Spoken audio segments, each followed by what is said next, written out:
Hi, welcome to the OT tip of the month.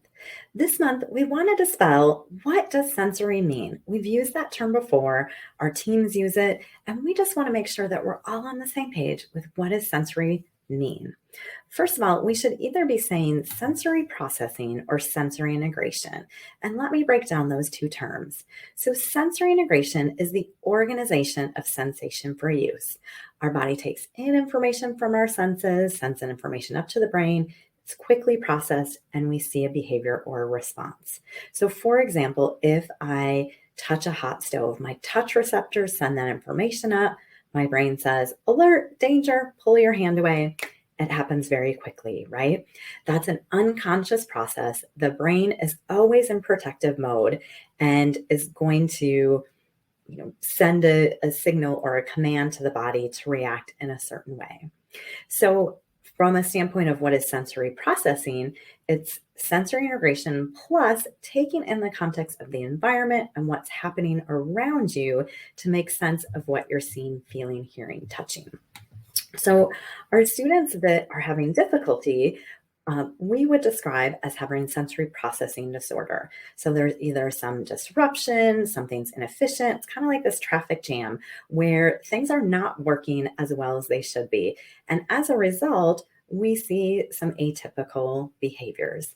Now, it's important to point out that sensory processing disorder right now is not considered a medical diagnosis. There is a lot of research happening right now to show that sensory processing disorder is different compared to autism or ADHD or other mental health conditions. But for right now, it's just terminology that we're using as professionals to describe what we're seeing. But there is some variation among professionals on how they're using this terminology. So I think that's important for everyone to know. So let's dive in and talk a little bit more about what are some challenges or behaviors that you might see if a student has difficulty with processing sensory information.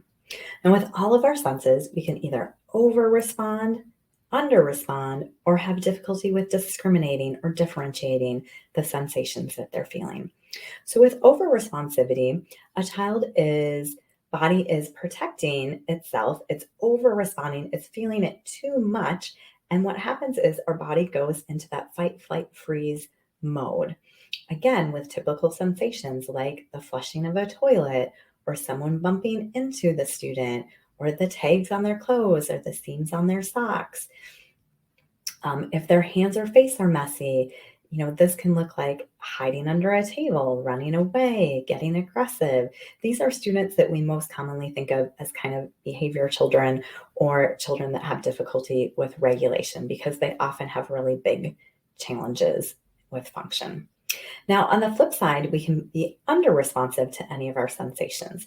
These are children that sometimes are called lazy or that they don't care. And it might be that their nervous system is just not giving them enough information. So, from an auditory standpoint, it's a student who you call their name multiple times and they don't respond until maybe your voice gets louder because, oh, it finally registered when it was at the right volume. With discrimination difficulties, a student can have a hard time differentiating a sensation. So, for example, with auditory information, they might not notice the difference between a p and a b sound. With visual information, with a b and a d, they see it as a line and a circle. They don't necessarily recognize that difference between one facing to the left and one facing to the right. And you can see how challenging that can be and can really impact reading and writing. Students with sensory processing challenges can also have difficulty with motor planning. That's really executing any sort of motor task. And there's three parts to motor planning. It's first having an idea, ideation of what to do, executing it, and then if it didn't work as planned, doing it differently next time. And students can have difficulty in any one of those areas. Another area of sensory processing challenges can be decreased postural control here in our trunk area, limited core stability, limited shoulder stability. And students can have only one of these things. They can have a combination of these things. That's what makes my job interesting as an occupational therapist to figure those things out. But it also makes these children really complex and therefore requiring a real team evaluation to understand their needs. So the question becomes, what can you do as a teacher in the classroom?